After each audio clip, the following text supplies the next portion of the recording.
Monsieur Bruno Bensasson, bonjour. Bonjour. Vous êtes le directeur Afrique de Engie. C'est quoi ce groupe Engie?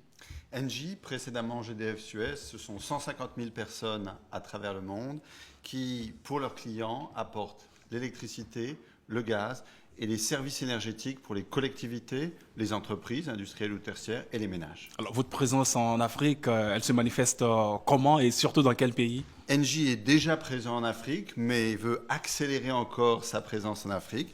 Et c'est la raison pour laquelle, à compter du 1er janvier prochain, je dirigerai notre nouvelle entité dédiée à l'Afrique. Alors, quels sont les pays où on peut vous trouver en ce moment, où vous êtes présent en ce moment? Alors aujourd'hui, nous avons déjà des projets en fonctionnement ou en développement, en particulier en Afrique du Nord et en République d'Afrique du Sud, mais aussi en Afrique de l'Est, par exemple au Kenya, ou en Afrique de l'Ouest, par exemple au Ghana.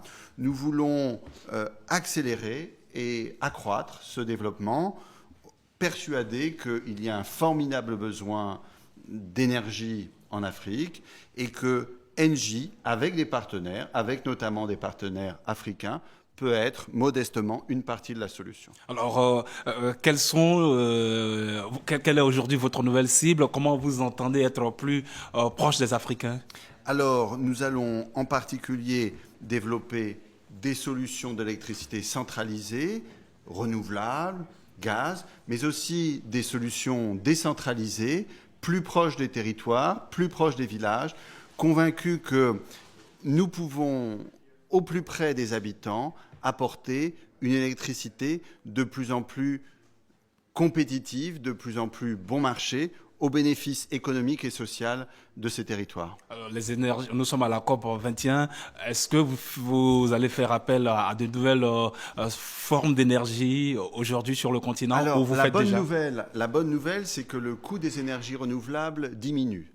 Et donc, on va effectivement pouvoir avoir des énergies décentralisées, une production décentralisée proche des consommations, faisant ainsi l'économie des réseaux. Mais ce ne sera pas la solution unique. Il y aura aussi encore besoin de solutions centralisées, de plus gros systèmes, de réseaux électriques, en particulier pour accompagner l'économie, l'industrie et puis les grandes villes. Donc un mix de solutions décentralisées et centralisées, nous l'espérons de plus en plus renouvelables, de plus en plus respectueuses de climat, mais pas uniquement. Vous le faites seul ou vous êtes en partenariat avec d'autres groupes?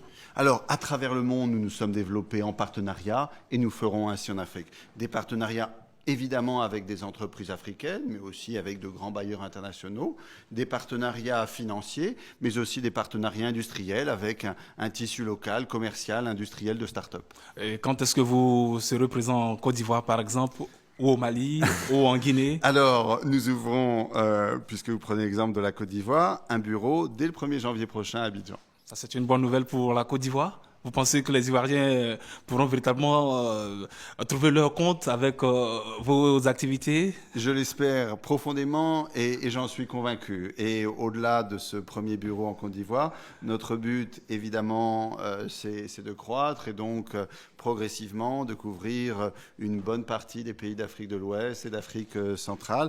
Cela prend de la durée, nous le savons, mais nous comprenons aussi l'impatience de l'Afrique et des Africains à voir l'électricité arriver plus vite. Donc on va travailler ensemble. Alors, dernière question, monsieur le directeur, le débat sur le réchauffement climatique, quel est le regard que vous portez là-dessus? L'Afrique attend beaucoup de cette COP 21. Votre regard sur le réchauffement climatique aujourd'hui?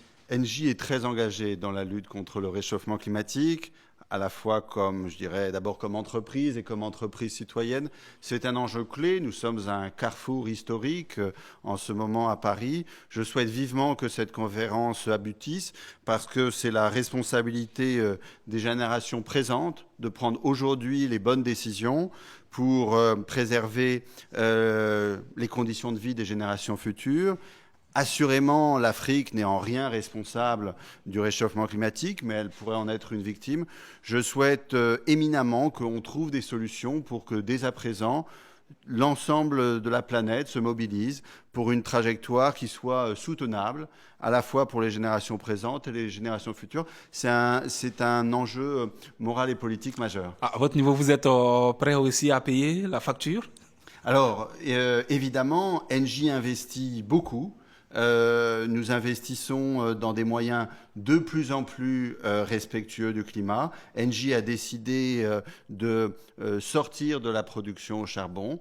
Ceci peut avoir un coût, mais c'est un investissement pour l'avenir. Et tout l'enjeu de cette COP 21, c'est de s'assurer que pas seulement Engie, mais l'ensemble du monde concourt à ce mouvement, en trouvant évidemment les solutions qui, en Afrique, permettent de concilier cette lutte contre le réchauffement climatique et la croissance économique et la prospérité sociale dont l'Afrique a éminemment besoin et éminemment le droit. Monsieur Bruno Bensasson, merci à vous. Je vous en prie, merci beaucoup. Merci.